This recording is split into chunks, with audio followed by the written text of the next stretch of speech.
অনির্বাচিত সরকার দীর্ঘস্থায়ী হলে সমস্যা বাড়ে, তাই জনগণ ভোটের মাধ্যমে সরকার চায় বলে জানিয়েছে জাতীয়তাবাদী সমমনা জোট এনপিপি। অন্যদিকে রাষ্ট্র পুনর্গঠন ও গণতান্ত্রিক ব্যবস্থা প্রতিষ্ঠায় রাজনৈতিক দলগুলো ছাড় দেবে বলে আশা জানিয়েছেন জাতীয় ঐকমত্য কমিশনের সহসভাপতি ডক্টর আলী রিয়াজ। আরও জানাচ্ছেন শাহানাত শারমিন।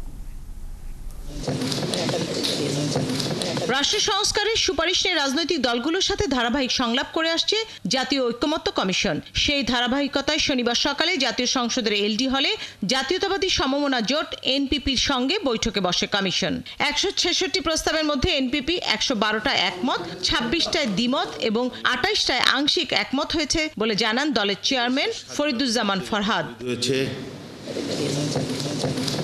সংলাপের শুরুতে এনপিপি নেতা অন্তর্বর্তী সরকারের উদ্দেশ্যে বলেন, একটি অনির্বাচিত সরকার যদি দীর্ঘ সময় থাকে তাহলে বিভিন্ন সমস্যা সৃষ্টি করে, তাই জনগণের ভোটে আগে সংসদ নির্বাচন দিতে হবে। একটা অনির্বাচিত সরকার যদি দীর্ঘ টাইম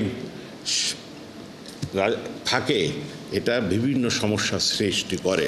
আপনি এমন একটা ভোটের ব্যবস্থা করে দেন যাতে মানুষ বলতে পারে যে দীর্ঘ 15 বছর পর আমরা এমন একটা ভোট দিতে পেরেছি, আমার ভোটের প্রতি কেউ জোর করতে পারেনি।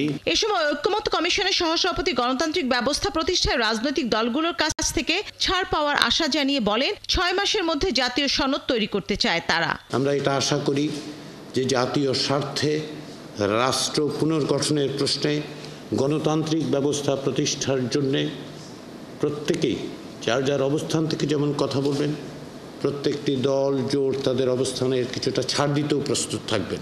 গণতান্ত্রিক আন্দোলনে অংশগ্রহণকারী হিসেবে ভূমিকা রেখেছেন, আমরা আশা করি যে সেই ভূমিকা আপনাদের অব্যাহত থাকবে। কমিশনের সাথে দীর্ঘ 3 ঘন্টার বৈঠক শেষে জোটটির প্রধান ফরিদুজ্জামান ফরহাদ মানবিক করিডোর যে শেষ পর্যন্ত সামরিক করিডোরে পরিণত হবে না তার নিশ্চয়তা কে দিয়েছে বলেও প্রশ্ন রাখেন। দেশের সাথে একটা বৈদেশিক চুক্তি হতে হলে তো নির্বাচিত পার্লামেন্ট সরকার থেকে করতে হবে। ইভেন কি এই যে আমরা যারা পলিটিক্যাল পার্টি আছি তাদের সাথে আলোচনা না করে এটা করলো।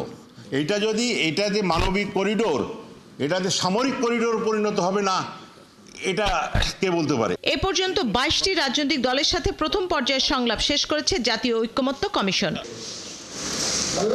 শাহানাত শারমিন, 71, ঢাকা।